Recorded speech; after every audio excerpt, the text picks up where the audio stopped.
Exercise 3.3 question 3 prove the following मधलं 8वं example आहे.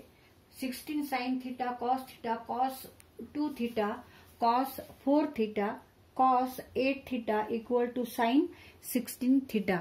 तर इथे आपल्याला प्रूव्ह करायचंय LHS side equal to RHS side.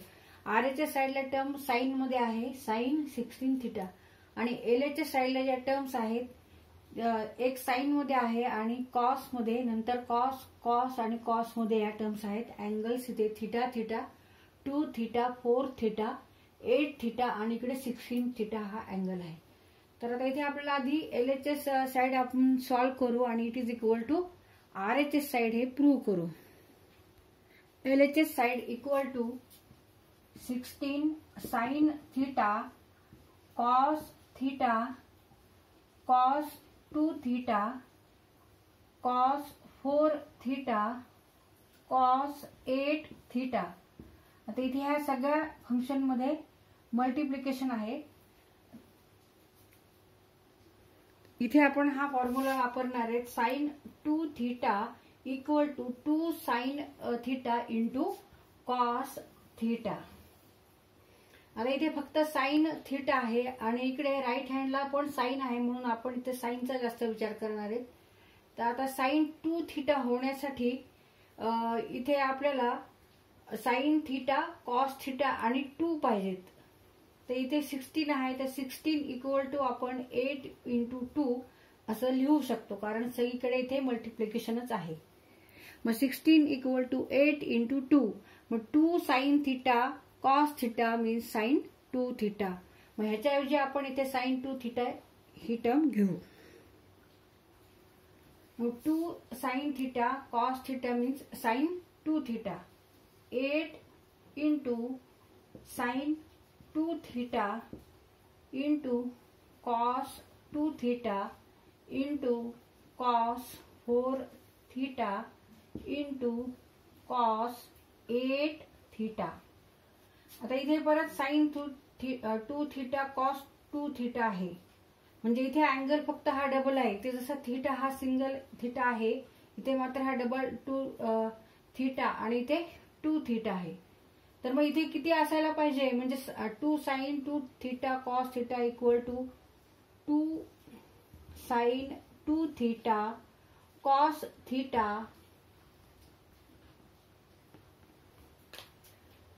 2 sine 2 theta cos 2 theta equal to sine 2 theta. इथे म्हणजे ह्याचा डबल अँगल घ्यायचा इथे 4 थीटा पाहिजे. मग therefore sine 4 theta equal to 2 sine 2 theta cos theta. इथे साइन 2 थीटा आहे कॉस थीटा आहे फक्त 2 नाही. मग परत इथे आपण 8 इक्वल टू काय लिहायचंय 8 equal to 4 into 2. 4 into 2 sine 2 theta into cos 2 theta into cos 4 theta into cos 8 theta.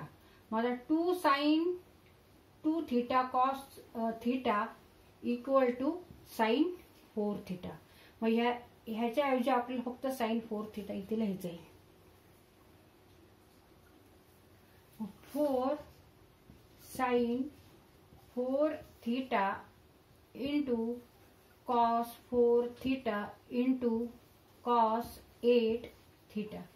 आता इथे साइन 4 थीटा आहे कॉस 4 थीटा आहे म्हणजे हा अँगल इथे 2 थीटा आहे तर इथे 4 थीटा आहे तर 4 थीटा 4 थीटा तर इथे आपल्याला डबल अँगल घ्यावा लागेल म्हणजे sine 8 theta equal to 2 sine 4 theta into cos 4 theta. मग आता इथे 4 आपण कसे लिहिणार 4 इक्वल टू 2 इंटू 2. ते आपण ही ऍडजस्टमेंट करतोय 2 into 2 sine 4 theta cos 4 theta into cos 8 theta. मग 2 sine 4 theta into cos 4 theta म्हणजे किती तर sine 8 theta sine 8 theta into cos 8 theta आणि हे रिमेनिंग 2. मग 2 साइन थिटा कॉस थिटा, म्हणजे इथे परत आपण हाच फॉर्म्युला वापरतोय, फक्त अँगल हा वेगळा वेगळा आहे. इथे थिटाच्या ऐवजी अँगल किती आहे 8 थिटा, इथे थिटाच्या ऐवजी 8 थिटा आणि इथे 2 थिटा त्याच्या ऐवजी आपल्याला लिहायचंय. म्हणजे 2 sine 8 theta into cos theta means sine 16 theta. Sine 16 theta. 2 sine 8 theta into cos 8 theta means sine 16 theta and it is equal to RHS. RHS म्हणजे आपल्याला प्रूव्ह काय करायचं होतं, तर ह्या सगळ्यांचे multiplication equal to sine 16 theta आहे, ते आपण इथे प्रूव्ह केलं. Therefore LHS equal to RHS. तर इथे आपण प्रत्येक ठिकाणी हाच फॉर्म्युला वापरलेला आहे. डबल अँगलचा, ट्रिग्नोमेट्रिक साइन फंक्शनचा डबल अँगल 2 थिटाचा आपण हा इथं फॉर्म्युला आहे तोच वापरला आहे. फक्त इथे अँगल थिटाच्या ऐवजी 4 थिटा झाले, 4 थिटा. मग इथे आपण 8 थिटा घेतलेले. इथे जेव्हा 8 थिटा असेल तेव्हा इथे 16 थिटा होणार आहे.